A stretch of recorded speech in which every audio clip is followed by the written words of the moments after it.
Alright everybody, welcome back. My name is Bradford and you guys are tuned in to Eagles Weekly.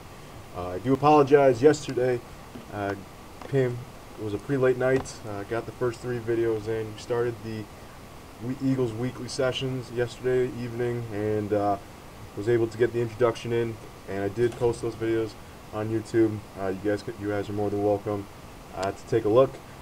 Talked a little bit about Chip Kelly promotion to general manager, also the Deshaun Jackson releasing. But today, March 11th, 2015, I said I was going to talk in the next video about the LaShawn McCoy trade, but today I'm going to actually steer in a different direction. And for Eagles fans, if you guys haven't seen, Chip Kelly today actually spoke to the media, and I am beyond stunned at that.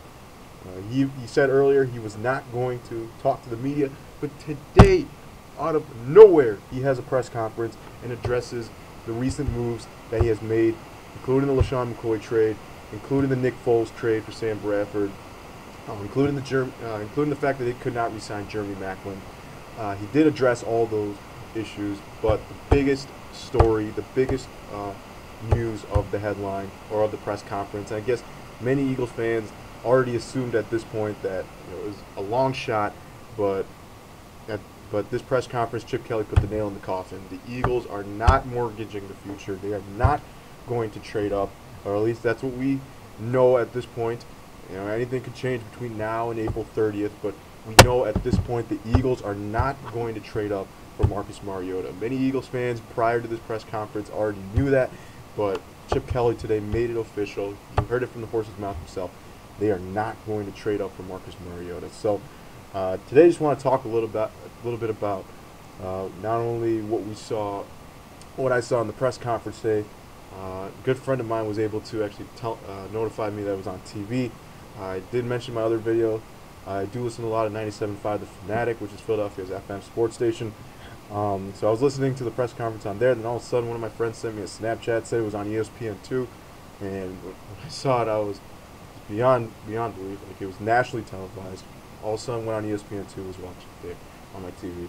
So thoughts on the press conference, and first and foremost, I'm still pretty shocked that he spoke to the media, but after absorbing what he said, I can't tell you I'm any more comfortable at the current state of the Philadelphia Eagles, because I'm most definitely not. But at least right now I have a better understanding from Chip Kelly of what the Eagles are going to do. And by not trading up for Marcus Mariota, it looks as though Sam Bradford is the starting quarterback, is the guy. It kind of pains me to say that, but we have to ride with Sam Bradford or Mark Sanchez. But if I had to choose between the two, I'd definitely take Bradford in a heartbeat. Thoughts on Sam Bradford, or thoughts on the trade overall. When I first heard about the trade, the Nick Foles trade, I thought the trade included swapping of first-round picks, which meant I thought the Eagles were going to get the 10th pick while the Rams get the 20th pick. Also, I heard that the Eagles get an unconditional draft pick, but it turns out that wasn't the case. We don't get a first-round pick. Instead, we swap like fourth-round picks, I believe, or we get like a 5th-round pick, and the Rams get like our 2nd-round pick in the ensuing year. But that could definitely change based on Sam Bradford's performance, so it's all unconditional. So when I found out that they traded Nick Foles for Bradford, but at the same time we gave up more, once again, I was like, this is the GM Chip Kelly coming into play. He has final say. He made that clear in his press conference today. He had final say. And I still, even today, still somewhat absorbing this trade. Still don't get it to this day. As you can see, I am wearing a Nick Foles jersey. I have no idea what to do with this thing now. Probably have to start upgrading. Probably consider getting Jordan Matthews, because as of right now, he, in my opinion, is like the only player that's safe when it comes to transactions. But definitely, Nick Foles is not the quarterback anymore. I got this jersey when following the year he went 27-2, because I believe we had a long-term guy, Nick Foles, and even after this year, I thought he was still going to be a guy next year and the ensuing years to come, because there were a lot of different factors that played into his lack of production, lack of Deshaun Jackson, lack of stability on offensive line. Riley Cooper just didn't turn out to be as well as we thought. Defense put us in a hole in many situations early on, especially the early season before he got hurt. So, and then obviously Nick Foles, a lot of defenses figured him out, so he obviously didn't have his best second year. But it looks as though at this point, Sam Bradford is going to be our starting quarterback, barring a miracle. You just never know. Chip Kelly will do practically anything come draft day. So there's still a glimmer. There's still a very small chance, and by small, I mean like less than 1%, maybe less than half a percentage, that he's going to get Marcus Mariota. But at least the positive behind it is that we actually have a somewhat decent quarterback who can play well when he's healthy. When Sam Bradford's healthy, he's a solid quarterback. He's nothing special. He's not top 10 in my opinion. He's not, I don't know if he's going to be a guy who can take a team to a Super Bowl when he's healthy. But when he's healthy, when he's implemented in the right system, when he has the talent around him, when he was on the Rams, he had no running game. He had to deal with guys like Darrell Richardson, Zach Stacy, the guys like them. The wide receivers like Chris Givens, Donnie Avery, Kenny Britt, Jared Cook, Brandon Quick, those guys. When I say those names, those guys are like at best number 2, maybe number 3, number 4 wide receivers, backup running backs, backup tight ends. So you have to deal with a lot of backups. And if you look at his numbers, when he played rookie year, he threw 18 touchdowns and 15 interceptions. I remember they actually were in the playoff hunt, and they ended up playing Seattle in the last game of the season, and the winner of that game won the division.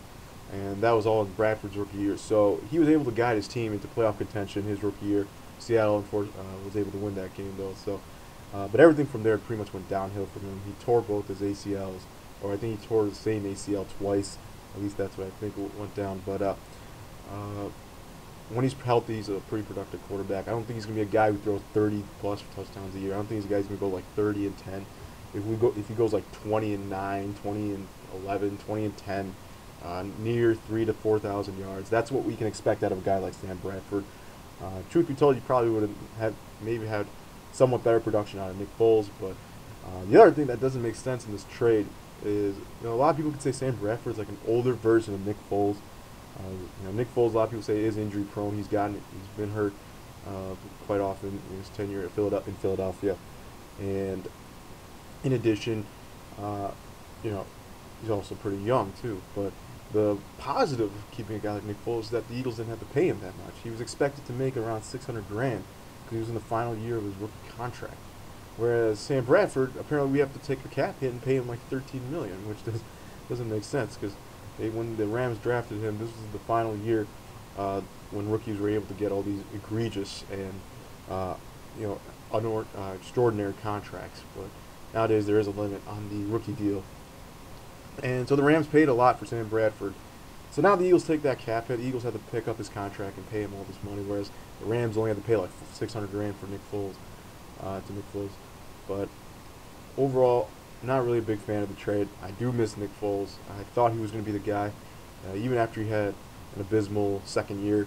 Thought there was still some hope, but we do have Sam Bradford now, and barring a miracle for Marcus Mariota, Sam Bradford is our quarterback. Don't know exactly how long. Don't know if he's short-term, long-term, but he's going to have to be the quarterback that guides this team to the promised land. Now we have to do our best to build around him. That includes, probably getting a guy like Melvin Gordon or Todd Gurley or one of those running backs. They did sign Ryan Matthews today, who, once again, I don't really mind. He's nothing special. He's also very injury-prone. He can, when he's healthy, he's a pretty solid back. He can give you 1,000 yards when he's healthy. He has done that, but staying healthy for a lot of these guys like Kiko Alonso, Ryan Matthews, Sam Bradford, even Walter Thurman, who we just got today from the Giants for our other corner. So it looks like our defense has been solidified. But asking a lot of these guys to stay healthy, it's a tall order. It's asking a considerable amount from them. But if Chip Kelly with the sports science, if he can make it all work, I'm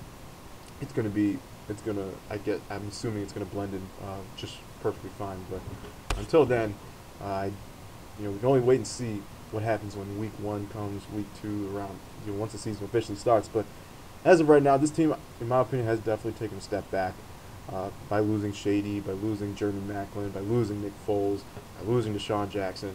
I'd say our defense has definitely taken a step forward by getting Byron Maxwell, Walter Thurman, Kiko Alonso, and possibly retaining D'Amico Ryans. I will say this: if they get D'Amico Ryans back and they put him in the inside with Kendricks, and they move Alonso to the outside with Barwin on the other side, I will say this: the Eagles will definitely have the best linebacking core in the league this year, with Kendricks, Barwin, D'Amico, and Kiko. And then the D-line, obviously, we have Cox, Fletcher Cox, and then maybe Curry's pretty good, Cedric Thornton, Benny Logan. So we might have the best front seven. And obviously our secondary has improved immensely with the acquisition of Maxwell and Thurman. Obviously we still have Malcolm Jenkins coming back. So we can get that strong safety. Could be landing Collins in the draft now that we're not mortgaging the future. We can use those draft picks. But I would assume Chip Kelly's going to use those draft picks to build the offense. It's going to be specifically skilled players, running backs, wide receivers. I can see him going after a guy like Melvin Gordon or Todd Gurley in the early rounds. Maybe settling for a wide receiver in the early rounds, and possibly getting wide receivers in the second and third round. Guys like who I like, which I'll definitely talk about in the next segment. It's going to be touching on where does this team go from here in terms of draft picks, and from what we've seen in this press conference with Chip Kelly pretty much making it official, barring a miracle, that the Eagles are not going to trade mortgage the future for Marcus Mariota. They have stated that he has stated that he is the best talented quarterback in this draft, but the Eagles are not mortgaging the future to get Marcus Mariota. So with that, guys, I think overall this defense has taken a step forward. Offense is definitely in question. We're going to see Sam Bradford is our guy. We got to put our faith in Sam Bradford. We just have to hope for the best. We can scrutinize him all we want. We can tell him, oh, he stinks, he's injury prone, all we want. But at the end of the day, he's our quarterback, and we have to back him up. And if we back him up, if we give him our support, hopefully he can return the favor and produce. And we're not asking a tremendous amount out of him. We just want him to be a sufficient, productive player that can get us the wins that we need. And then when it comes to playoffs, the Super Bowl, we'll worry about that when they come. But as of right now, we just have to take it one game at a time, one play at a time, and we have to support our new starting quarterback. And with that, I just want to reach out to Sam. Obviously, he's not going to be seeing this by no means, but I personally want to welcome him to Philadelphia, and I'm really looking forward to see how he takes these next steps to become the quarterback that he should be, because he said he was drafted #1 overall. We're going to see exactly what he is capable of doing. So, Sam Bradford, welcome to Philadelphia. Best of luck to you.